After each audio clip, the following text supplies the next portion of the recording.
Guys, তোমরা সবাই কেমন আছো? আশা করি তোমরা সবাই অনেক ভালো আছো আর আমরা অনেক ভালো আছি। শুধুমাত্র তোমাদের জন্য গাইস আমরা ভালো আছি, কারণ তোমরা আমাদেরকে এত এত এত সাপোর্ট করো একদম। তার জন্য গাইস যে আমরা এতটা খুশি, আজকে খুশিটা একটু বেশি লাগছে গাইস আমাদের, বুঝতে পারছি না। তোমরা অবশ্যই কমেন্ট সেকশনে কিন্তু জানিও যে তোমরা ঠিক কেমন আছো। মানে সদ্য কিন্তু আমরা একটা এত বড় একটা আমাদের স্পেশাল মোমেন্ট আর কি উদযাপন করে উঠলাম। অবশ্য উঠে এখনো পারিনি, উঠছি। তো তোমরা সবাই কেমন সেলিব্রেশন করলে, কেমন কোথায় কি ঘুরতে গেলে অবশ্যই আমাদের কমেন্টে জানিও গাইস। আর একটা কথা বলবো গাইস, কে কোথা থেকে গাইস আমাদের ভিডিওটি দেখছো, অবশ্যই গাইস সেটার দেশের নামটি অবশ্যই গাইস কমেন্টে জানিও। আমি দেখতে চাই আমাদের ভিডিওটি কত দূর পর্যন্ত পৌঁছাচ্ছে। অবশ্যই। তো গাইস একটা কথা বলবো, যারা গাইস এখন আমাদের চ্যানেলটাকে সাবস্ক্রাইব করোনি গাইস, প্লিজ সাবস্ক্রাইব করে দাও। আর যারা সাবস্ক্রাইব করেছো তাদেরকে অসংখ্য ধন্যবাদ। তো আজকে যার ভিডিও আমরা করতে চলেছি সেই ধামাকা একজন মানুষ, ধামাকাদার মানে তাকে তোমরা এতটা ভালোবাসো, তার ওয়াজ শুনতে তোমরা এতটা ভালোবাসো, তো তার জন্য অসংখ্য ধন্যবাদ। আর ধন্যবাদ গাইস সে ধন্য তোমরা তাকে এতটা ভালোবাসো। না গাইস, আমি ধন্যবাদ দিচ্ছি অন্য একটা কারণে, কারণ আমাদের ভিডিওটা গাইস তোমরা ভালোভাবে দেখছো, তো তার জন্য তোমাদেরকে অসংখ্য ধন্যবাদ। যার শুধু ওয়াজ না, সামান্য তার একটু গলার আওয়াজ যদি কেউ শোনে তো তার মন একদম শান্তি হয়ে যায়। অবশ্যই আমি কার গলা শুনলাম, তার কথা শুনলে সত্যি মন পুরো জুড়িয়ে যায়। বিভিন্ন বাজে ভাবনা চিন্তা থেকে মানুষ ভালো ভাবনা চিন্তায় চলে যায়। তা তেমন একজন মানুষের ভিডিও। তো গাইস বেশি কথা না বলে গাইস আজকে টাইটেলটি গাইস আগে দেখে নেওয়া যাক। অবশ্যই গাইস তো বলছে হতাশ হবেন না, মনে শান্তি চাইলে কথাগুলো একবার শুনুন। কি বলছে কে বলতে পারে? তোমরা সবাই জানো কে বলতে পারে। থাম্বনেল দেখে তো তোমরা বুঝতেই পেরেছো যে কার ভিডিও হতে চলেছে। একমাত্র সত্যি আমি আগেও বললাম, তার মুখ থেকে যদি এই কথাটা যদি একবার শোনা যায় তাহলে সত্যি মনে না চাইতেও শান্তি চলে আসে। অবশ্যই। তো গাইস একটা কথা বলবো, মেইন ভিডিও গাইস যারা ডিসক্রিপশন বক্সে চলে আসবে, প্লিজ গাইস তোমরা ওখান থেকে চেক আউট করে নিও। তো চলো গাইস বেশি কথা না বলে আজকের ভিডিওটি শুরু করা যাক। আরে আল্লাহর বান্দা, তুমি চতুর্মুখী দুর্বল, খানার বেলায় দুর্বল, ঘুমের বেলায় দুর্বল, মেধার বেলায় দুর্বল, দুনিয়ার লাইনেও দুর্বল, তুমি আখিরাতের লাইনে দুর্বল। এখন যদি তুমি জান্নাতের পথে চলতে চাও, একা একা চলা যাবে না, তোমার সাহায্য নিতেই হবে। সাহায্য ছাড়া চলার কোনো রাস্তা নাই। তুমি কোরআন পড়তে জানো না, নবীর সুন্নত কোনটা বুঝো না। এখন যারা সুন্নত জানে, কোরআন জানে, তাদের কাছে যেতেই হবে। উলামায়ে আহলে হকের পরামর্শ ছাড়া চলার উপায় নাই, সাহায্য ছাড়া চলা যাবে না। সাহায্য তুমি কার থেকে নিবারে বাবা? এমন একজন থেকে সাহায্য নাও যার মধ্যে কোনো অভাব নাই, যার পেছনে কোনো স্বার্থ নাই। দুনিয়াতে নজর করে দেখলাম স্বার্থ ছাড়া কোনো মানুষ দুনিয়াতে নাই। আছে? অভাব ছাড়া কোনো মানুষ নাই, বরং টাকা যার যত বেশি তার অভাব তত বড়। এটা ঠিক। যারা যত বড় লোক তারা অভাব তত বড়। অভাব গরিবের 100 টাকায় সমাধান হয়, বড় লোকের 1,00,000 টাকায় অভাব সমাধান হয় না। এই স্বার্থ ছাড়া, অভাব ছাড়া একজন পাইবা, তিনি আর কেউ নয়, আমার আল্লাহ। ইয়া আইয়ুহান নাস আনতুমুল ফুকারাউ ইলাল্লাহ ওয়াল্লাহু হুয়াল গনিয়্যুল হামিদ।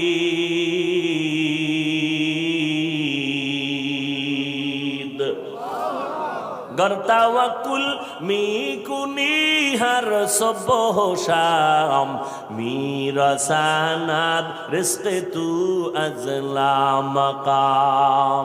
বাহাদুরি করিও না রে বাবা, অন্যের সাহায্য ছাড়া চলা যাবে না।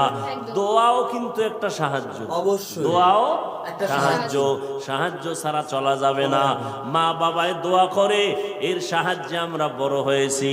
মা বাবার ক্লান্ত পরিশ্রমের কারণে আমরা বড় হয়েছি, মা বাবার সহযোগিতায় বড় হয়েছি।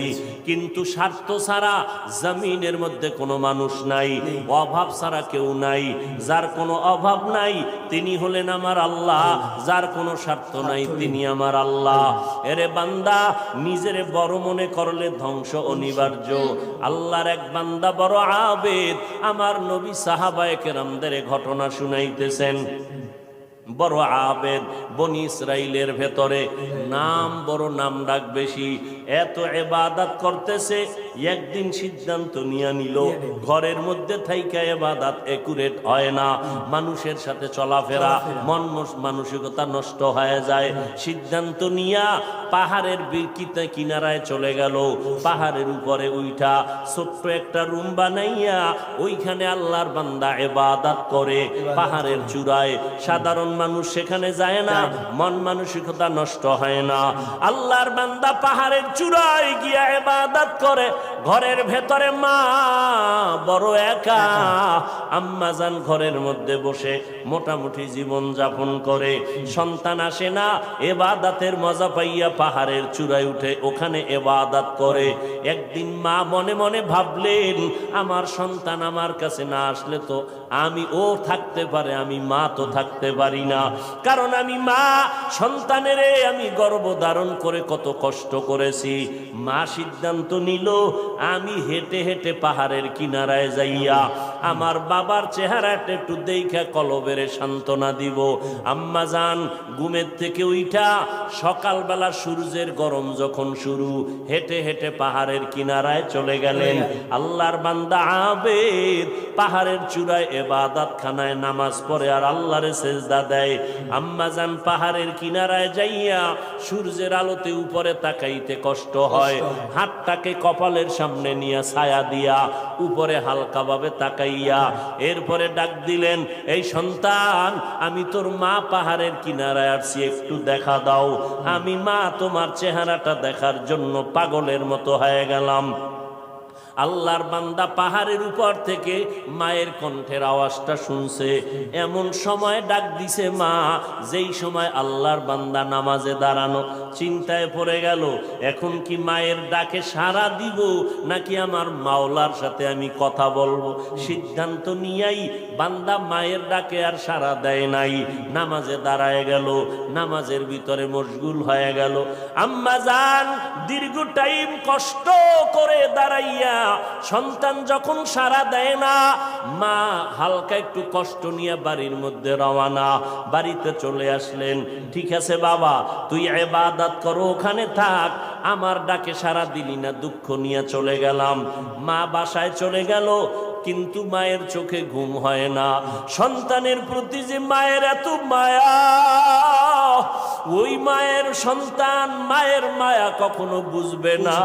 যদি সন্তানগুলো মায়ের কষ্ট বুঝতো, জীবনে কোনো সন্তান মায়ের কষ্ট দিতে পারত না, মায়ের চোখের পানি ফালতে পারত না। মা রাতের বেলা ঘুমাইতে পারে না, কষ্ট বুকের চাপা দিয়া। আবার পরের দিন মা বলে, না আজকে আবার একটু যায় বাবারে ডাক দেই, দেখিনি একটু চেহারাটা দেখতে পারি, কলিজাটা ঠান্ডা করতে পারি।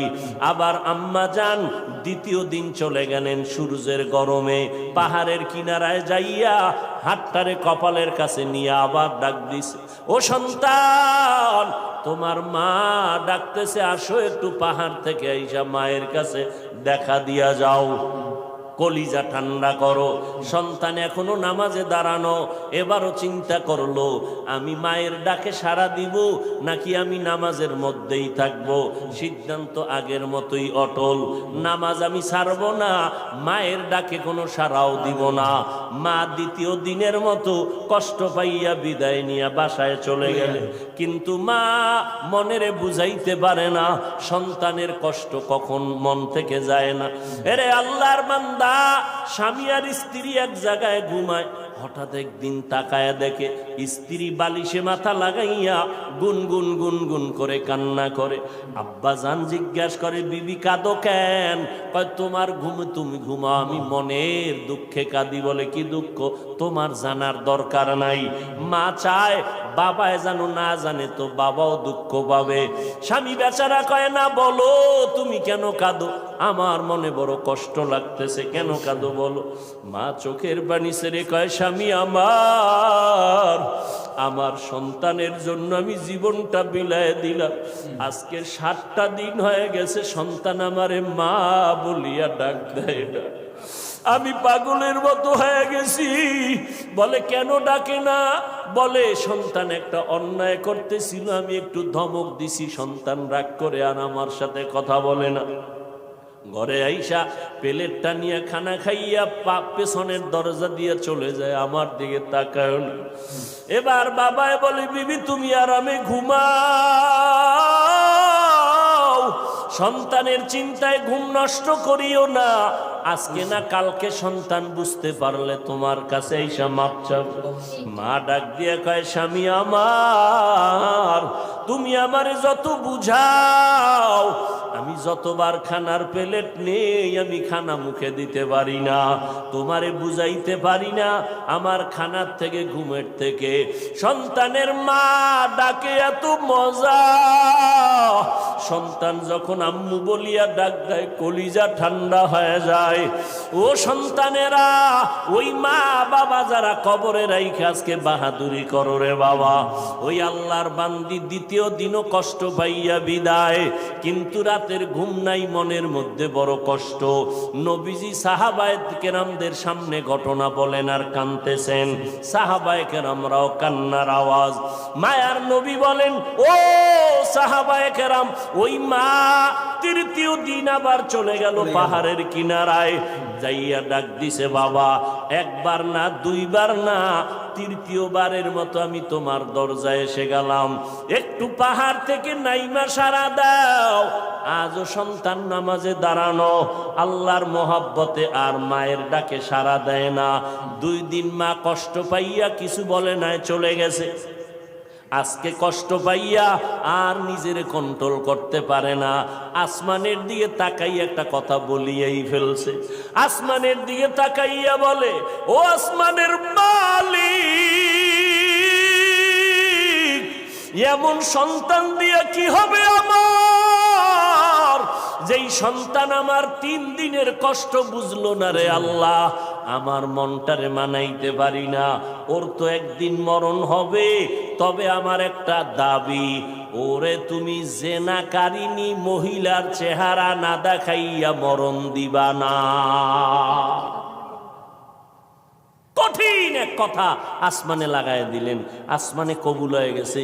মা বাবার দোয়া, বরদোয়ার মাঝখানে কোনো পর্দা থাকে না, আর সে আজিমে ডাইরেক্ট চলে যায়। এই যুবক, জিরি মাদ্রাসায় বলে আসছি, আল্লাহর কসম করে বলে গেলাম, কুতুবদিয়ার মুসলমান, কসমের কথা বিশ্বাস না করলে তোমার ঈমান দুর্বল। আল্লাহর কসম, ওয়াল্লাহি বিল্লাহি তাল্লাহি, 3 বার কসম করে বলে গেলাম। বিশেষ করে যুবকদেরকে বলছি, মরার আগে যদি পঙ্গু হইয়া বিছানায় কষ্ট পাইয়া মরতে চাও, তাহলে মার সাথে বাবার সাথে বেয়াদবি কর, শিক্ষকের সাথে বেয়াদবি কর, মুরব্বীদের সাথে বেয়াদবি কর। আল্লাহর কসম, মরার আগে তুই পঙ্গু না হইয়া মরবি না, লিখে রাখ। আমার কথাটাকে যদি অবিশ্বাস করো, তোমার ঈমান চলে যাবে, কারণ আমি 3 বার কসম খেয়ে বলে গেছি। এখন তুমি পণ্ডিতেরা প্রশ্ন করবা, হাফিজ সাহেব তুমি মনের রাগে বললা না, তুমি দলিল নাও। ক্বালান নবিয়্যু সাল্লাল্লাহু আলাইহি ওয়া আলিহি ওয়া সাল্লাম, ইসনানি ওয়াজ্জিলুহুম আল্লাহু ফিদ দুনিয়া আল বাগয়ু ওয়া উকুকুল ওয়ালিদাইন, আও কামা ক্বালান নবিয়্যু আলাইহি সালাতু ওয়াস সালাম। আল্লাহর নবী বলেন, 2টা অন্যায় দুনিয়াতে এমন আছে, যেই 2টা অপরাধ করলে মরার আগে জমিনে শাস্তি হবে। কয়টা অন্যায়? 2টো। কি আপনাদের খারাপ লাগতেছে? মোনাজাত দিয়ে দিব? আমার তো কষ্ট, অনেক কষ্ট, মাইকটাও সুন্দর না, তারপর আপনাদের মহব্বতে কথা বলতেছি গলা ফাটাইয়া, কি করার। তারপর আপনারা বসলে একটু আমি কথা ফিনিশিং দিয়ে আসতেছি। আর একটু সামনে আগাবো। আল্লাহ সবাইকে কবুল করেন। হা, মদিনার নবী বলেন দুইটা অপরাধ আছে, যদি দুনিয়াতে করো মরার আগে শাস্তি হবে, মরার পরে নয়। এক নাম্বার অপরাধের নাম জুলুম, দ্বিতীয় অপরাধের নাম হলো মা বাবার সাথে বেয়াদবি। যারা মা বাবার সাথে বেয়াদবি করবে নবী বলেন তাদের শাস্তি হবে মরার আগে দুনিয়ার জমিনে। যারা জুলুম করবে, ওস্তাদের ইজ্জতের উপর আঘাত করবে, ভাইয়ের উপরে জুলুম করবে, বোনের উপরে জুলুম করবে, প্রতিবেশীর উপরে জুলুম করবে, গরিবের উপরে জুলুম করবে, এই জালেমের বিচার আমার আল্লাহ মরার আগেই করে নিবেন। ও আল্লাহর বান্দারা, মা যখন কথাটা বলেই ফেললেন আসমানে কবুল হয়ে গেল, কি বরদোয়া করলেন? মা গেছেন, ভুলে গেছেন? জেনাকারিনী মহিলার চেহারা না দেখাইয়া মারবা না। মা কিন্তু কঠিন কয় নাই, যদি কইতো জেনা না করাইয়া মারবা না তো আরো কঠিন হয়ে যাইত। মা একটু পাশ কাটায় বললেন ও জেনা টেনা করবে না, কিন্তু জেনাকারিনী মহিলার চেহারা দেখে মরবে, এটাও একটা অভিশাপ। অবশ্যই এক তো মহিলা দেখবে না, কারণ আমার বাচ্চা তো ইবাদত করে পাহাড়ের চূড়ায়, সে কোনো নারী দেখবে না, কিন্তু দেখতে গেল জানো নামাজি না, একটা জেনাকারিনী নারী দেখবে। পুরা বনি ইসরাইলের মাঝে প্রশংসা, পাহাড়ের চূড়ায় আল্লাহর বান্দা এত পরিমাণে ইবাদত করে যে তার ইবাদত আল্লাহর প্রতি এতটা অগাধ বিশ্বাস, পৃথিবীর কেউ তাকে আল্লাহর থেকে বিন্দু পিছপা ঘটাতে পারবে না, গাফেল করতে পারবে না। ওই এলাকার এক সুন্দরী মহিলা, রূপসী, সে কয় এত প্রশংসা তারে কেউ আল্লাহর থেকে আলাদা করতে পারবে না। না, কেউ পারবে না। আমি পারবো না। সুন্দরী মেয়ে বলে আমি পারবো। এই মেয়ে হাঁটতে হাঁটতে ওই পাহাড়ের চূড়ায় উঠছে, উঠা দেখে আল্লাহর বান্দা নামাজে দাঁড়ানো। ওর কামি শুধু আল্লাহরে সেজদা দেয়, নামাজে দাঁড়ায়, তেলাওয়াত করে, দিয়ে কাজ চলতেছে, নামাজ আর নামাজ আর নামাজ। ওই মহিলা আল্লাহর আবেদ বান্দার সামনে দাঁড়ালো। যেই সূরাটা ধরলে আল্লাহর বান্দার নজর চলে আসবে, জিনা করার জন্য বাধ্য হবে, এমন কৌশল কোনোটা বাদ দেয় নাই মহিলা। কিন্তু তাকায় দেখে আল্লাহর বান্দা একটা নজর কোনো দিকে ডান বাম করে না, নিচের দিকে নজর, আল্লাহর মোহব্বতের ভিতরে মশগুল। বলবেন মহিলা হাতটা ধরবে না? রে বাবা, এটা সম্ভব না। আল্লাহর উপরে ভরসা কইরা যারা চলবে এদের গায়ে টাচ করার ক্ষমতা কোনো বাহাদুরের নাই। যদি হাত বাড়ায় তোর হাতটা সাথে সাথে বাঁকা হয়ে যাবে। অবশ্যই। ইব্রাহিম নবী বিশ্ব সুন্দরী সারাকে নিয়ে যাইতেছিল মিশরের উপর দিয়া। জালেম বাদশা খবর পাইয়া সুন্দরীর টাইনা নিয়ে আসছে। ইব্রাহিম নবী গাছতলায় বয়ে খায়, আল্লাহ, আমি না নবী, আমার স্ত্রীর উপরে যদি আঘাত করে চরিত্রের, তা আমার নবুয়তের হালাত কি হবে? আল্লাহ কয়, হেফাজত আমি করব। তোমার ভয় লাগে? তোমার অন্তর্চক্ষু খুলে দিলাম। ওই বাদশা জালেম তোমার স্ত্রীর সাথে যা করবে তুমি গাছতলা বয়ে সব দেখবা, সব দেখবা। জালেম মিয়া আসল রুমের মধ্যে ঢুকাইয়া যখন হাত বাড়াইছে, হাতটা বাঁকা হয়ে গেছে, অবশ হয়ে গেছে। একবার, দুইবার, তিনবার পরে বেডি ইব্রাহিম নবীর স্ত্রীর কাছে মাপ চাইছে। মাপ চাইয়ে কয়, তোমার মধ্যে এমন কি পাওয়ার, আমি হাতটা আগাইয়া গেলেই বাঁকা হয়ে যায়? এই মহিলা, তোমার মধ্যে পাওয়ার কি? আমার মধ্যে কোনো পাওয়ার নাই, একটা পাওয়ার, আমি আল্লাহর একজন নবীর স্ত্রী। তাই নাকি? বলে হ্যাঁ। কই সে নবী? বলে গাছতলায়। ডাকো, সম্মানের সাথে ডাকো, মাফ করে দাও আমাকে, অন্যায়ের থেকে মাপ চাইলাম। এইবার বাদশাহ ডাইকা নবীরে মেহমানদারি করাইয়া ওই বাদশার এক খাদেমা হাজেরা এরে দিয়ে দিল ইব্রাহিম নবীর খেদমতে। সন্তান টন্তান নাই, শুইনা দিয়ে দিছে। ইব্রাহিম নবী বিবাহের বন্ধনে আবদ্ধ কইরা এরপরে সে 80 বছরের পরে মাওলা একটা সন্তান দিলেন ইসমাইল নামে। তাও প্রথম স্ত্রীর থেকে নয়, দ্বিতীয় স্ত্রী হাজেরা আলাইহাস সালাম থেকে।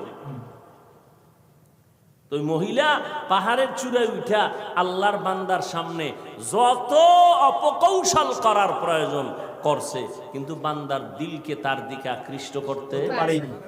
এই যুবক, বুঝো কিছু, তুমিও মুসলমান, আর তোমার মন আকৃষ্ট করবে কিভাবে? তুমি আকৃষ্ট আর একজনকে করতেছ।